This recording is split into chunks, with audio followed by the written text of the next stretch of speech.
yaa khagartee yeroo ammaan tanaana daawwataa jiru khahajaa hedduu rabbii biraa qabu rabbiin subhaanahu wa ta'aalaa si haa owwaatu akkuma viidiyoon tiyatuun baallama ammaletti deemaa sitti dhuftetti rabbiin subhaanahu wa ta'aalaa baallama tokko malee rizqii gurguddoodhaan milkii biyya lameeniitiin gartee furmaata rakkoo ati keessa jirtuutiin rabbiin manatti sitti haa dhufu duba akkuma baallama ammalee viidiyoo tiyatana osoo deemturra dhuftetti khayrii duniyaa akhiraa hunda rabbiin irra si haa fidu rabbiin subhaanahu wa ta'aalaa ta'ati halaalatti gartee eedee isa kadhachaa jirtu san akkanuma dhiyoo rabbi subhaanahu wa ta'aalaa si haa taayisu wallah nama hedduuf du'aayin gartee ollaayinaan olii kadhannu tuni qeebalamti isinillee waa du'aayii tana gartee hin jibbitani atiin aamiin jettee du'aayii tanallee gartee obboleeyyan keetiif akka aamiin je'aniif raabsite rabbiin subhaanahu wa ta'aalaa milkii ati quba hin qabne gama kee rabbiin subhaanahu wa ta'aalaa si haa fidu balaa si afaan deemaa ka ati quba irraa hin qabne shara si duubaa xaxame ka ati quba hin qabne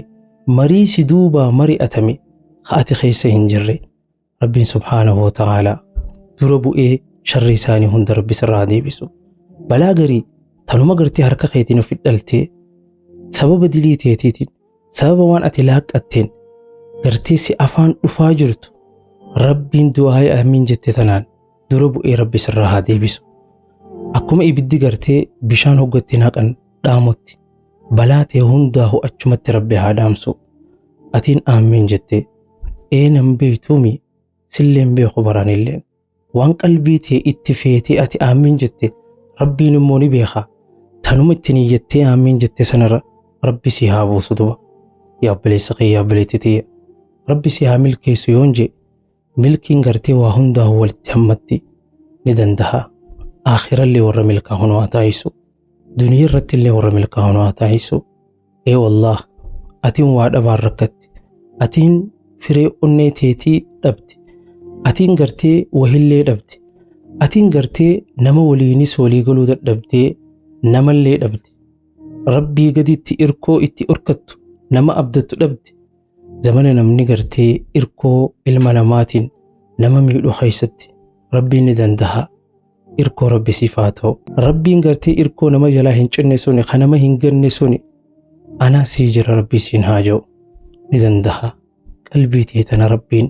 bardan wa salaaman ija rahmataatiin laalee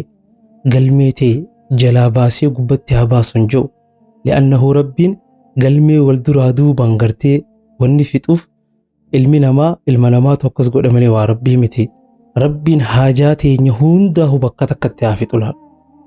waan jalaa baasee gubbaa fiduuf hin qabu war rabbiin ilma namaa hin taane ni danda'a rabbiin haajaa tee kun fayakuun rabbi subhaanahu wa ta'aalaa si haa taayisu